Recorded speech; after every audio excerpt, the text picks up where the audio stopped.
1917. Europe is at war. In Germany, like everywhere else, women are filling in for the men. The men are dead, or at the front, or too old.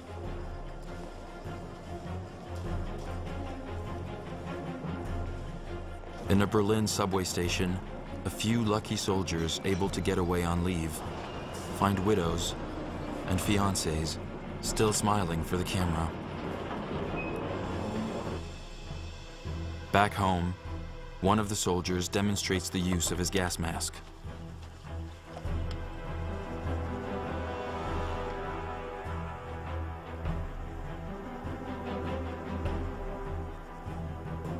He has brought a magnificent gift, a treasure, a banana. It's a rare treat in this impoverished country. So many are starving as a result of the British naval blockade. Germany is descending into apocalypse.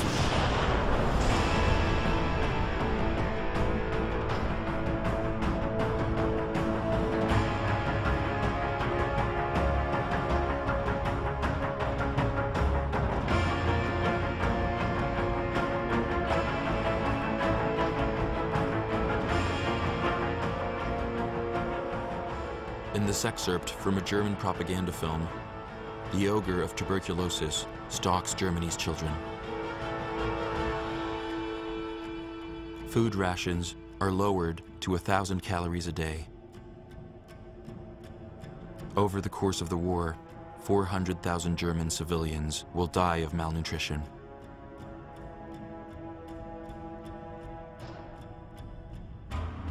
Victor Klemperer, later a celebrated intellectual, survives this ordeal.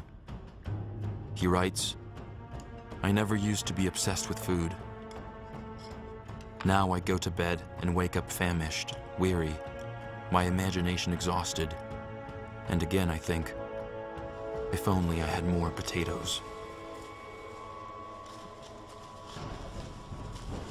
The Kaiser, Wilhelm II, continues to enjoy lavish meals. He and his entourage could hardly be too concerned about the fate of civilians when by 1917, 1 million German soldiers have already been killed on the various fronts.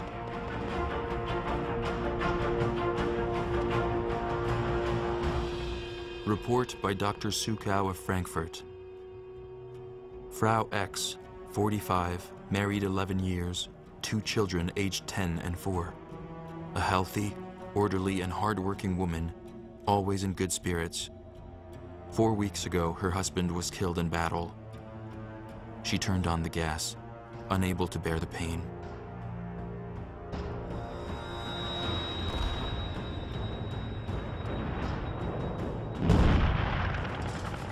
In the trenches, after 3 years of war, the men are desperate to see it end and filled with rage.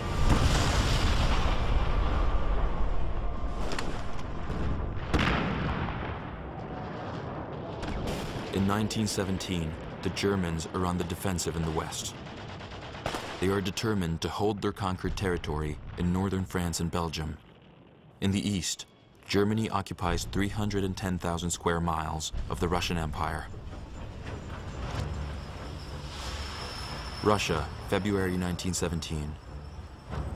Tsar Nicholas II is still in the field, commanding the army. In the capital, the Tsarina governs in his stead. The Russian people hate her, convinced she is a German spy. The evil monk Rasputin is dead, assassinated because of his influence over the Tsarina. In this climate of madness and heightened religious fervor, the Tsar must face a tragedy, the death toll. 1.5 million Russian soldiers are dead. Close to 5 million have been wounded.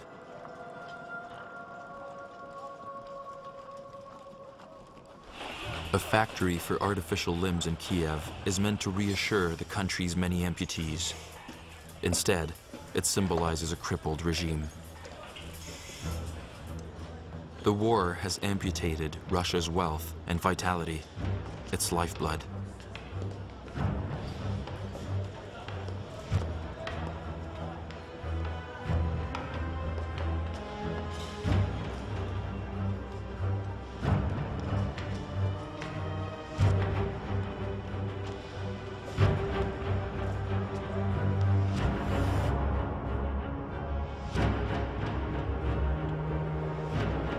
Russian army begins to mutiny.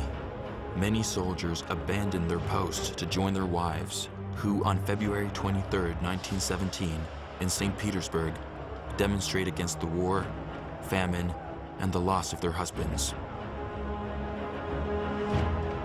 They are joined by students and workers. It is the start of the Russian Revolution. In the Russian capital, the army garrison responsible for maintaining civilian order sides with the rebels.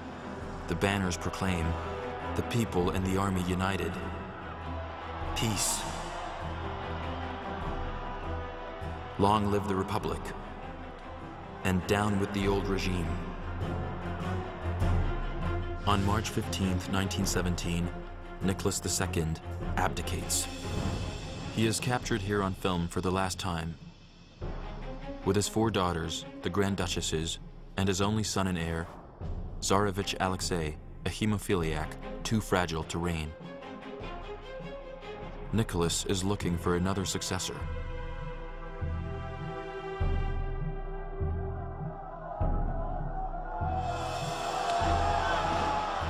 But unrest has reached such a pitch that the Soviet, the Revolutionary Council in the capital, demands an end to the Romanov dynasty, which has plunged Russia into the war.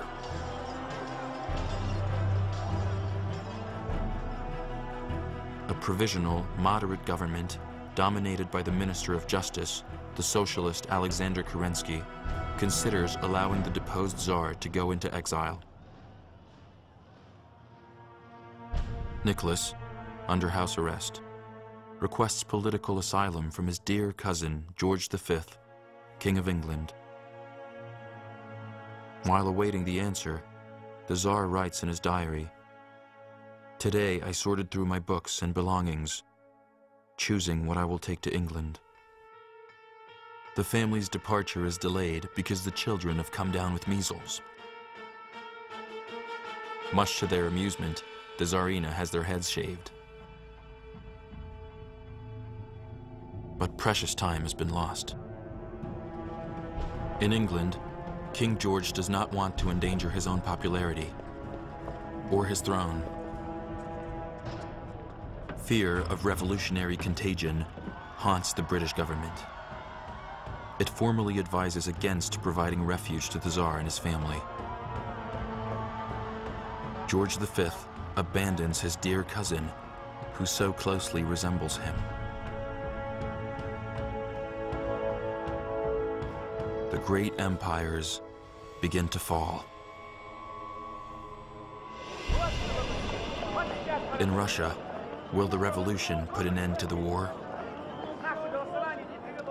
No, because Kerensky, head of the provisional government, needs the help of his British and French allies. He too fans the flames of patriotism.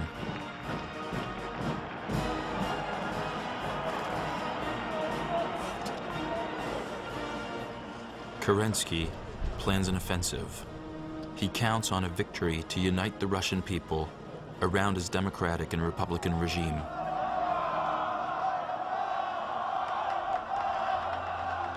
Germany's ally, the Austro-Hungarian Empire, is also teetering. Its peoples are starving because of the blockade. At the end of the previous year, Vienna had buried its emperor, Franz Joseph, who died at the age of 86 after reigning for over half a century.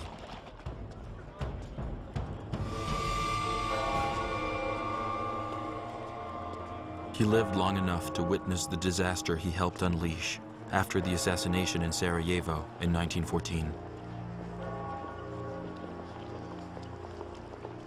His generals had pushed the emperor into war. Now, half their army is gone. What can put an end to the butchery? In his book, The World of Yesterday, Stefan Zweig captures the prevailing pessimism.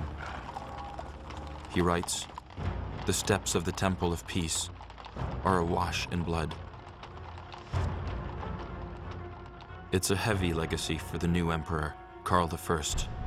At 29, Karl is keenly aware of the fragility of his empire after its defeats, and the demands for independence by his peoples, like the Czechs, Slovaks, and Yugoslavs. Karl has served at the front. He hates war. He opposes the tactic of futile assaults with their terrible cost in human life. He and his young wife Zita are devout Catholics. What he wants, above all, is to make peace. He fears the revolutionary flames spreading from Russia. He says, the waves of revolutionary unrest will sweep everything away. If we monarchs do not make peace, the people will make it over our heads.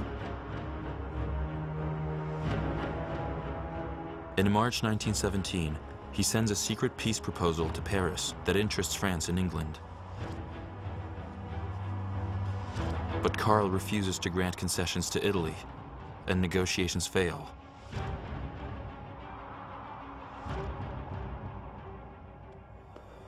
In Germany, when Kaiser Wilhelm II is informed of the separate peace plan, he threatens to invade his ally Austria. The Kaiser makes his own proposal to end the hostilities. He suggests that the belligerents accept the status quo. Germany will keep the territory it has conquered: Belgium, northern France, and of course, Alsace-Lorraine. France categorically rejects Germany's peace proposal. This only hardens the position of the German military, headed by Field Marshal von Hindenburg. And from this point on, in full command, the true master of Germany, General Ludendorff. In Berlin, Ludendorff is worried about strikes and social unrest that echo the events in Russia.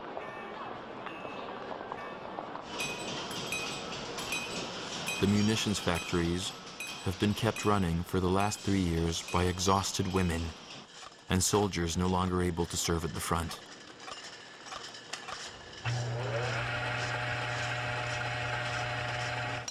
The famous Burgfrieden, the sacred union between socialists and government authorities that had made the war possible, begins to break down.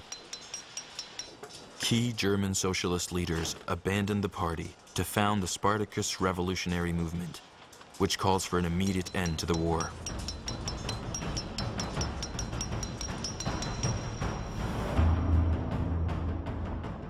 Ludendorff sees but one solution: a German victory as quickly as possible. Bring England to its knees with what he calls unrestricted submarine warfare. This decision will change the course of history. 100 German submarines are ordered to attack any and all commercial vessels, including neutral ships, contrary to international laws of the sea. The German Chancellor, Bethmann Hollweg, fears an American reaction. He says Germany is lost.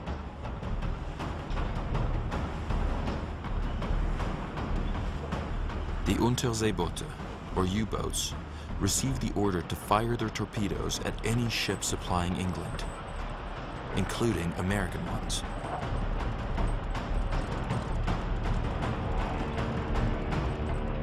The German admirals calculate that if their submarines sink 500,000 tons of ships a month, England will capitulate in 6 months, whereas if the Americans enter the war, they will not be ready for a year.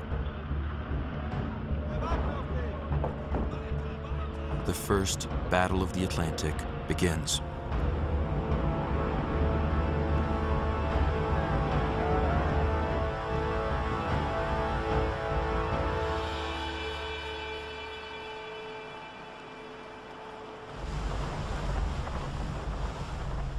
These submarine commanders are the new heroes of Germany. Among them is this descendant of French émigrés, now a model Prussian, Lothar von Arnaud de la Perrière.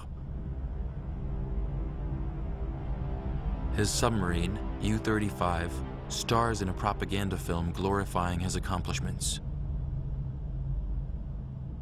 He proudly takes the famous Lloyd's Register of Ships, published by the British Insurance Company, and listing every commercial vessel in the world, and crosses out his latest kill.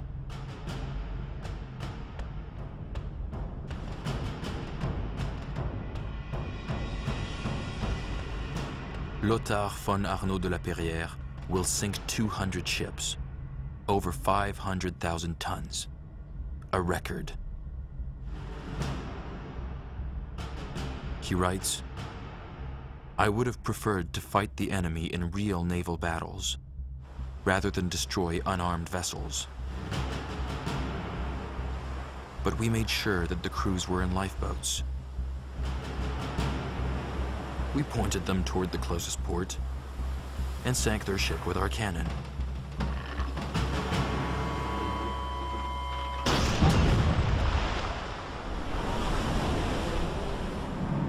In reality, however, the German submariners, seen here celebrating a victory, rarely worry about the fate of their shipwrecked enemies.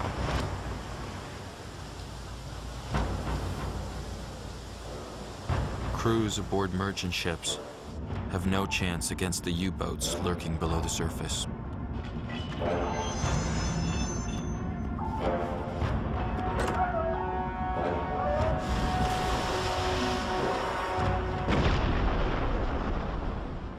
And the 1,700 French soldiers aboard the transport ship Gallia had no chance against Arnaud de la Perrière, who sank their ship without mercy.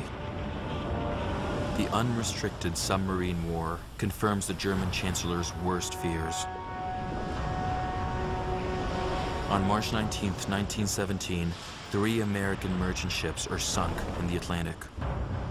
This event allows U.S. President Woodrow Wilson to act. He needs an excuse to bring America into the war. Wilson can no longer remain a pacifist. For him, France is the birthplace of the Declaration of the Rights of Man. If France is threatened, so is democracy. He declares, America is privileged to spend her blood for the principles that gave her birth and happiness and the peace which she has treasured.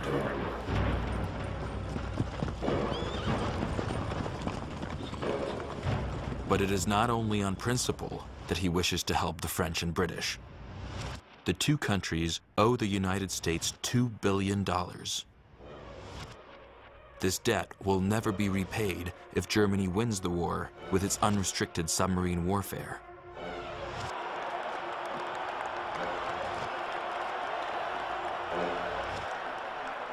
But America has profited from its neutrality. After a long economic crisis, U.S. manufacturing is flourishing, thanks to the export to Europe of canned goods, cotton, ore, and explosives for the war industry. America has become powerful, and Wilson wants it to play a leading role in the world that will emerge from the war. However, in 1916, while campaigning for re-election, Wilson had promised the 6 million voters of German origin that America would remain neutral.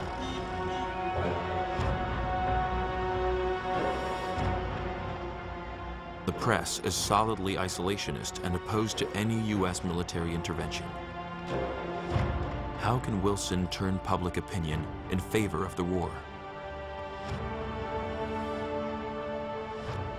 In the wake of the torpedo attacks, another crisis erupts, providing ammunition for his stance. The previous year, the U.S. cavalry had intervened in Mexico following acts of sabotage along the border. Wilson suspects that Mexico is being financed by Germany to create unrest in the U.S. The British Secret Service intercepts a German telegram that promises Mexico nothing less than the states of Texas and Arizona if Germany wins the war.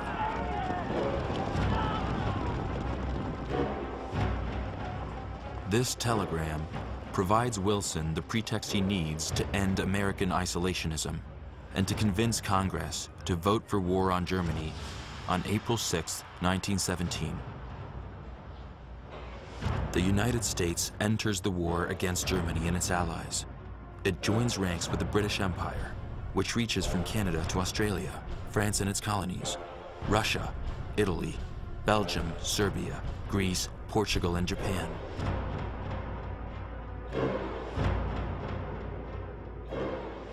The conflict is now truly a world war.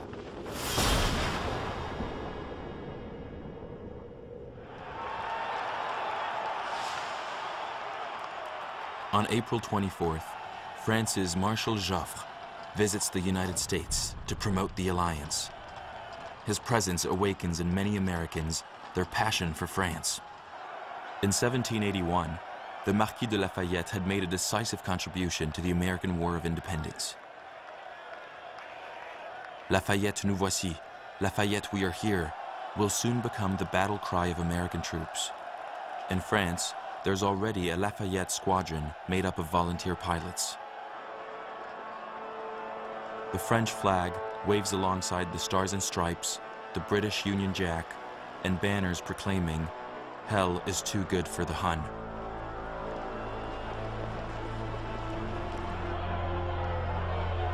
Despite the early enthusiasm, the impassioned speeches in defense of democracy, the huge parades, and impressive demonstrations of military might,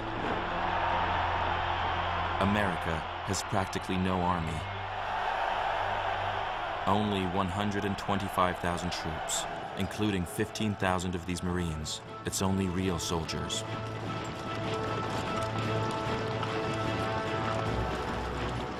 There is an urgent need for volunteers.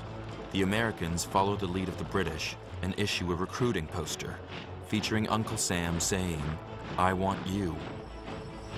US authorities expect 1 million men to volunteer, but 6 weeks in, only 80,000 have signed up. For Americans, the war is far away. They are still haunted by the butchery of the Civil War, which ended just 50 years earlier.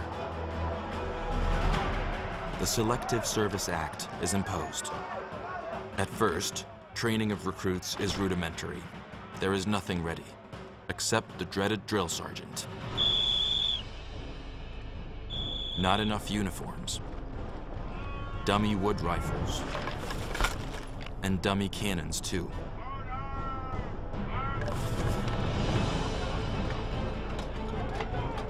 On the other hand, the recruits are often good street fighters, a skill they've learned in a country whose evolution is marked by bloodshed.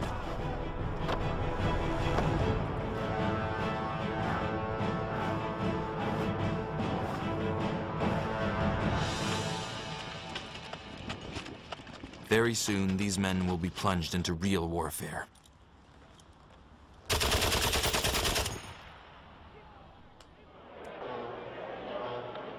But none of them will make it to Europe if German submarines continue sinking Allied vessels.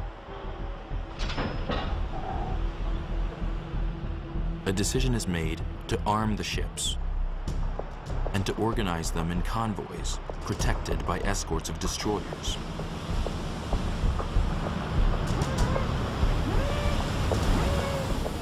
Destroyers are small warships built for speed and maneuverability, with crews trained to spot the periscopes of lurking submarines.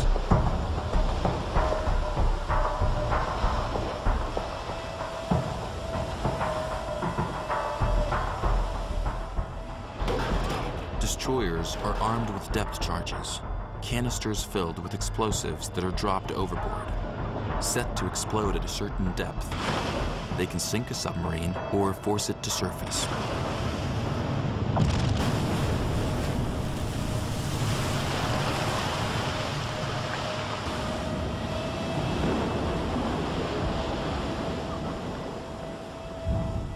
German losses rise, and the convoy system enables more supplies to reach England and France.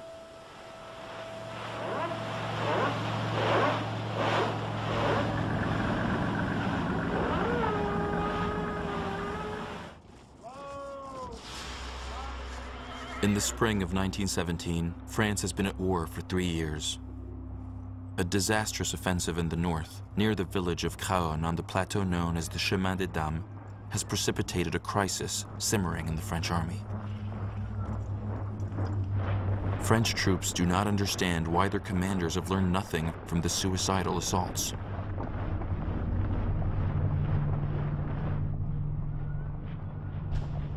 General Pétain is now commander-in-chief. He is known to take the well-being of his troops to heart, unlike the other generals. The French Army Film Unit exploits Pétain's popularity. Pétain is portrayed as a benevolent father figure in a scene aimed at quelling unrest among the troops.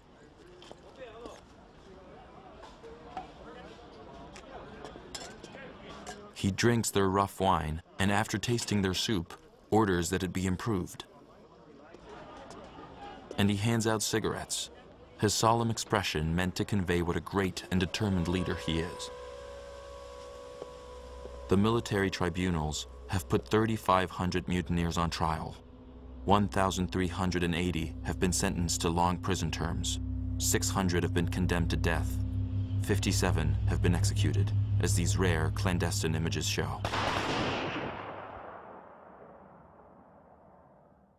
In the spring of 1917, in a letter confiscated by Army mail censors, a French soldier writes, "If women knew how bad it is, they would rise up together to end the war. They would shout, 'We demand our husbands. Down with war.'" Another intercepted letter from a soldier in the 36th Infantry Regiment. "I protested like the others. I'm too weary of war. My dear sweet wife, take pity on my weakness. Forgive me, but I've had enough of war." Corporal Louis Barthas prefers to confide in his notebook. "As I write, the Russian Revolution is breaking out. These Slavic soldiers, subject to iron discipline, who marched into the massacre like passive slaves, have broken their chains. But sympathizers beware. One subversive word and it's a court-martial. No letter goes unopened."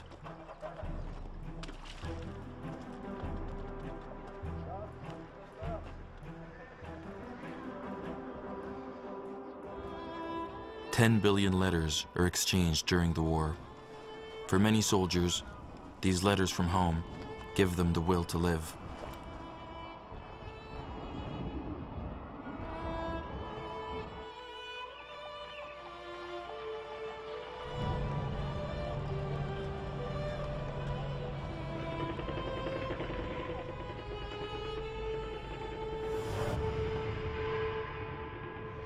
The men know that their letters may be read by government censors.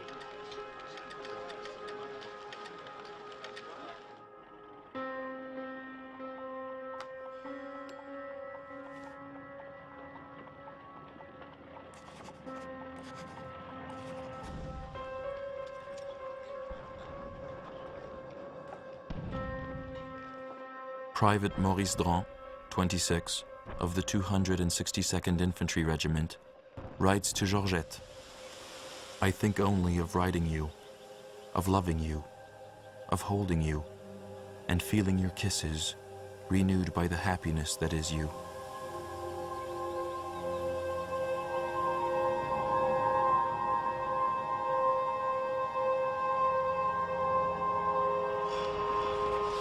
June 1917. Thousands of soldiers go on leave on orders from Pétain, as if he had agreed to one of the demands of the mutineers. In fact, he is only applying the law, ignored until then, that grants troops 7 days rest every 4 months.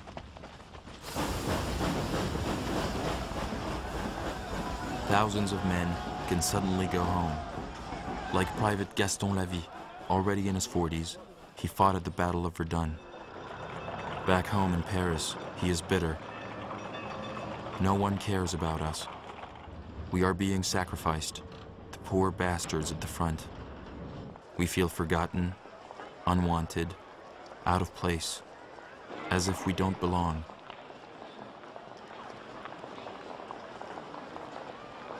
The war enriches the profiteers.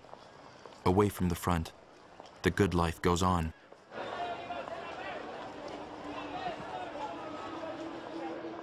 So many soldiers have gone without sex for so long. With their miserable pay, the only comfort they can afford is a prostitute who may have to service 50 clients that day.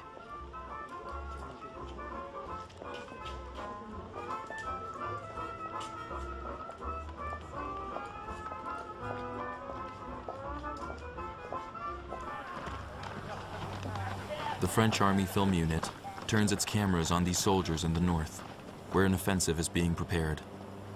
They are shown on the North Sea coast outside Dunkirk, frolicking like children at a summer camp.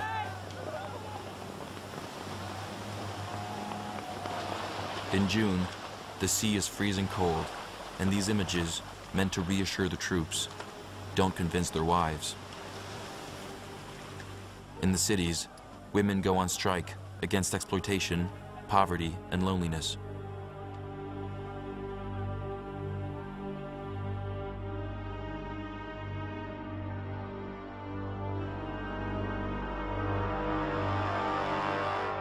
And the men must return to their trenches, their foxholes, their despair.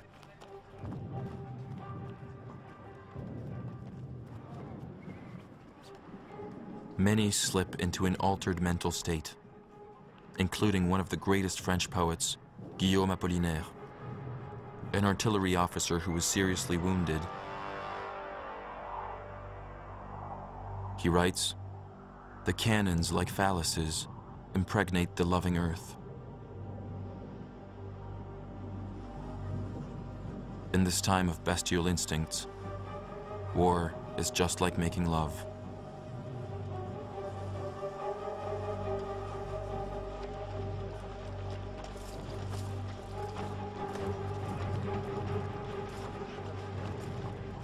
The wave of mutinies dissolves in resignation, helplessness, and lack of coordination with other strikes and protests in factories back home.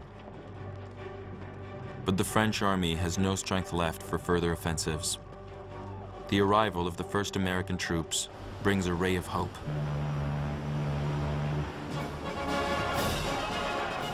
Having crossed the Atlantic despite the threat of German U-boats, the commander of the American Expeditionary Force is first to disembark.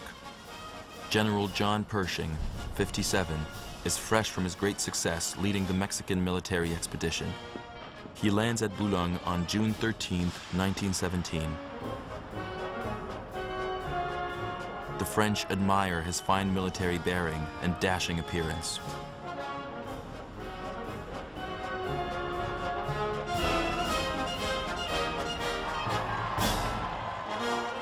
Parisians welcome him with hope, born out of anguish.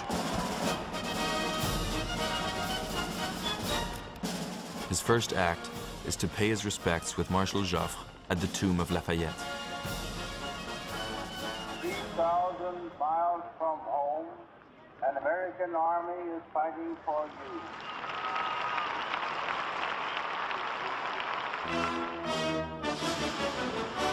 On June 23, 1917, the mayor of Saint-Nazaire posts these notices. In a few hours, American troops will land in Saint-Nazaire. We owe them the friendliest of welcomes. Let us cheer our allies as they pass. Let us wave flags in their honor.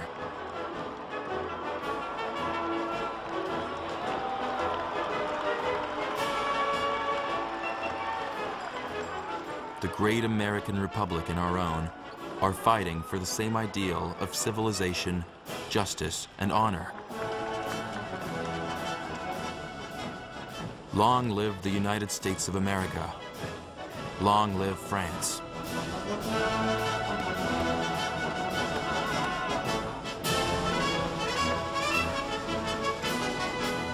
Soon, there will be 1 million U.S. soldiers. At first, the Americans wear the campaign hat, but soon switch to the more effective British helmet. But even so, the boys are instantly recognizable. They are cool, with friendly smiles. The French dub them Sammies, as in Uncle Sam.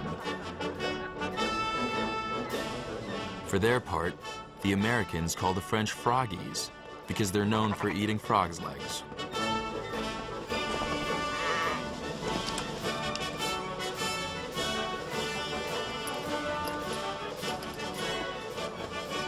Corporal Charlie Bell, 20, from Boston, Massachusetts, writes, "These people drink wine as if it was water." Too young to drink at home, the Americans quickly develop a taste for wine.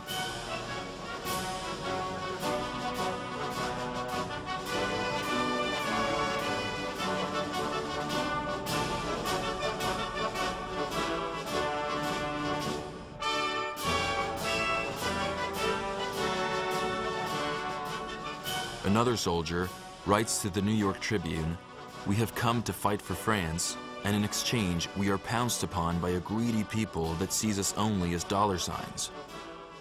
But in general, the US troops are popular everywhere they go. A Paris newspaper publishes a letter to the editor. "I am the happiest of Parisian shopgirls, and soon I will be the happiest of all women when I am pronounced Mrs. Robinson."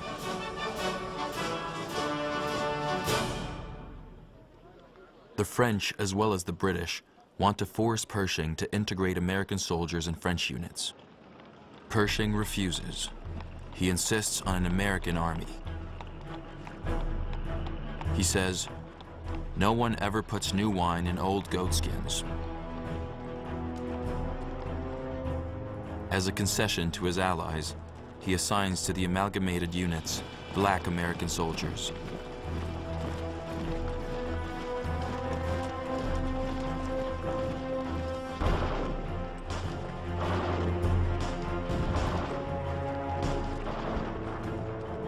The African-American soldiers are stunned by the welcome they receive from the French troops. Back home, these grandchildren of slaves still live under the oppression of segregation.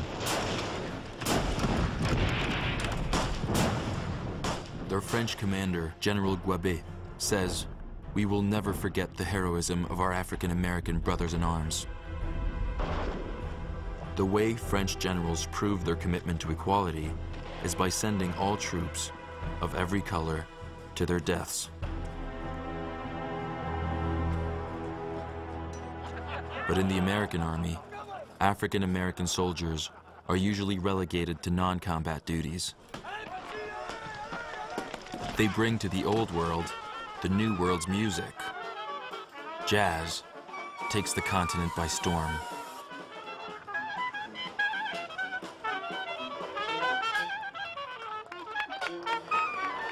Here, in a French military hospital, the celebrated Harlem jazz musician James Reese Europe entertains the wounded with his famous Memphis blues.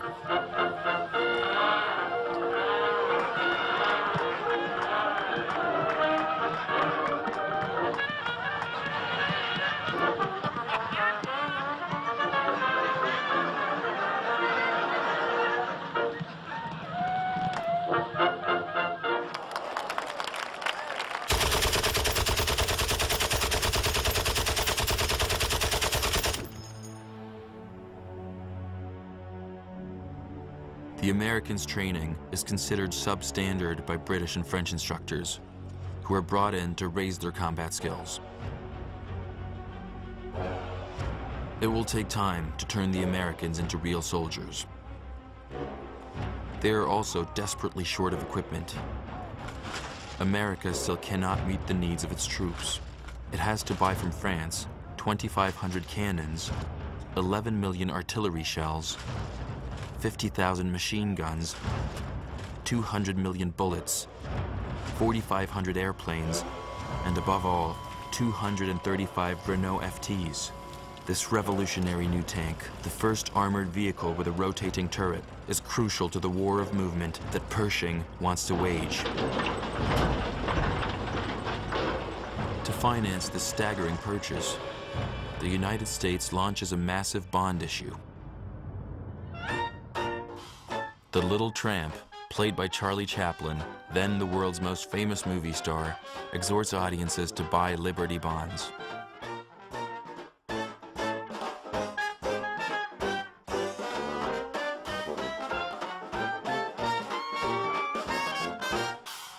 The French, too, are now accustomed to constant requests to buy war bonds, as are citizens of all nations fighting to bring the Kaiser to his knees.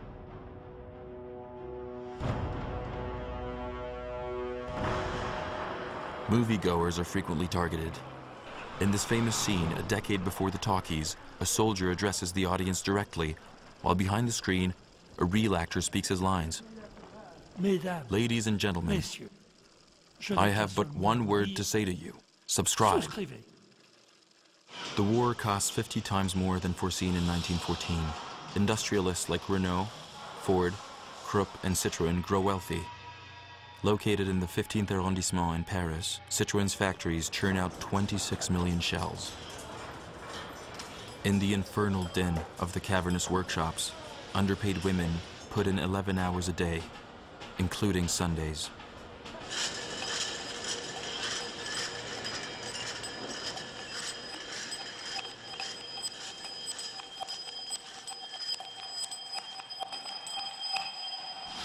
On July 1st, 1917, England's King George V arrives on the continent. It's his 400th visit to the front.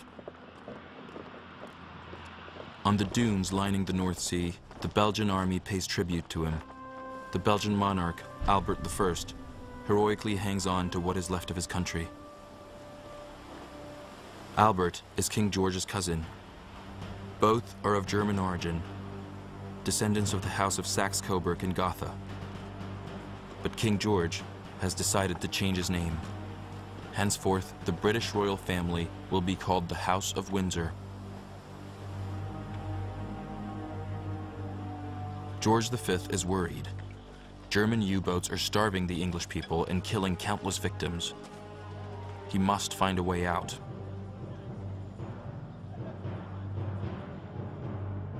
His solution is to seize the Kaiser's submarine bases in occupied Belgium, at Ostend and Bruges. British military leaders prepare this offensive in Belgium. Their commander is Field Marshal Haig, nicknamed by his men, the Butcher of the Somme. Haig's army has also gone through crisis. 306 British soldiers from the trenches have been executed for refusing to climb these ladders and go over the top to certain death.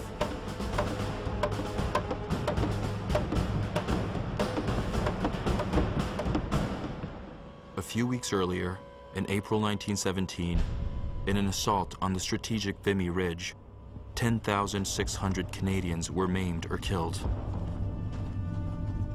So great are the losses that even volunteer replacements are hard to come by.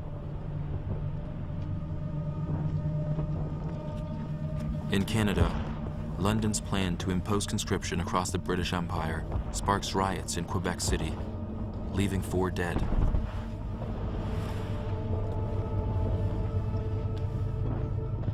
The British Prime Minister, David Lloyd George, 54, opposes a new offensive in the strategically difficult sector in Flanders, where German defenses are stronger than anywhere along the front.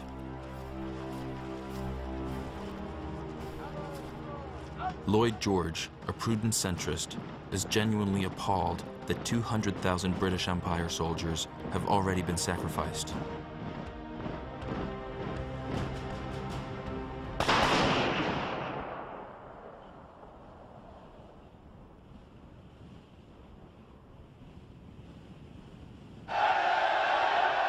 He wants to wait for the Americans to enter the action, but he fails to convince his military leaders.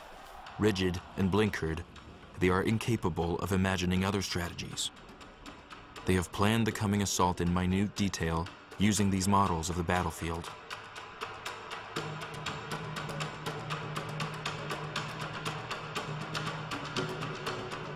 The objective is to break through the German lines near the Belgian village of Passchendaele.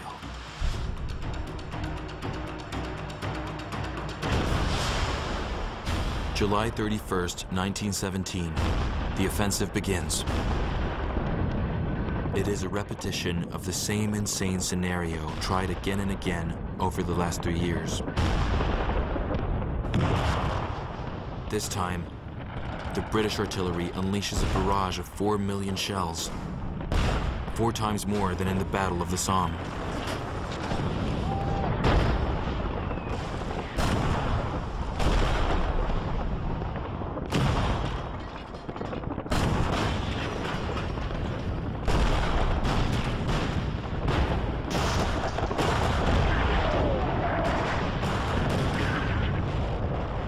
After 15 days of shelling, the tanks are sent in, just as they were the year before along the Somme, but in far greater numbers.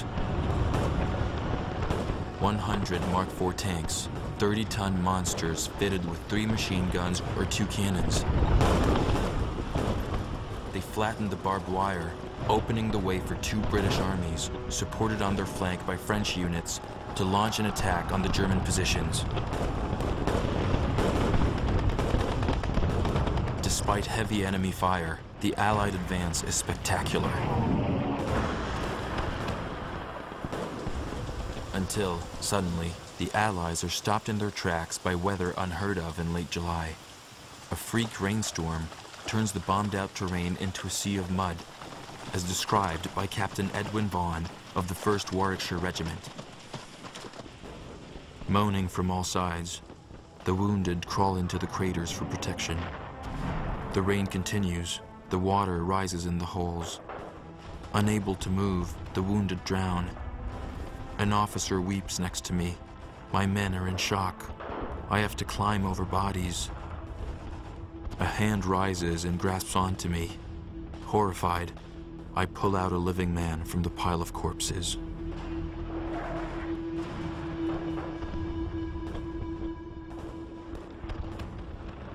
The tanks become mired in the mud and are easy prey for the German 77 field guns. The Germans strip the disabled tanks and salvage whatever they can. Germany has run out of steel to manufacture tanks because of the Allied blockade.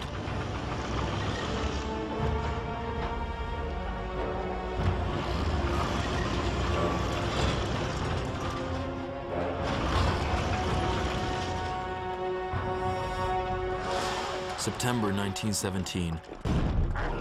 Military leaders persist in their folly. Week after week, Field Marshal Haig relaunches the attack. The clay soil remains waterlogged, compounding the men's misery.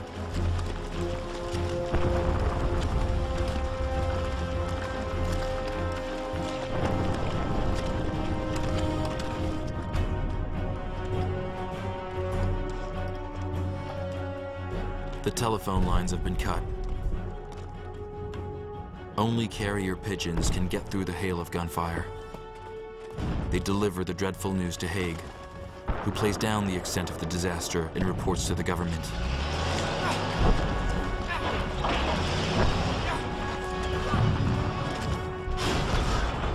In Haig's plan, the town of Passchendaele was to be captured in a few hours on the first day of the offensive. It takes 3 months.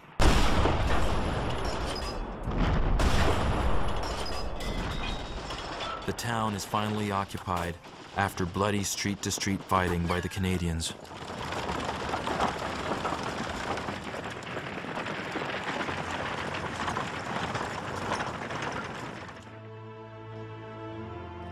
Private Arthur Lapointe of the Vendus says, "Passchendaele, it looks like a town struck by a terrible cataclysm.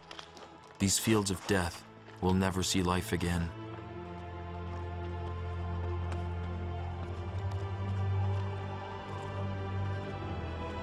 $217,194 British Empire soldiers have died to advance 5 miles. German deaths number nearly 300,000. British Prime Minister Lloyd George says, "Passchendaele will forever rank among the biggest, bloodiest, and most useless battles in history."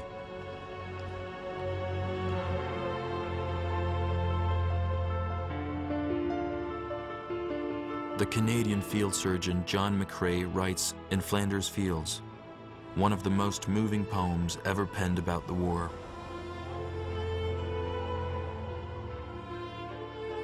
In Flanders Fields the poppies blow, between the crosses, row on row. We are the dead. Short days ago, we lived, felt dawn, saw sunset glow. Loved, and were loved, and now we lie in Flanders Fields.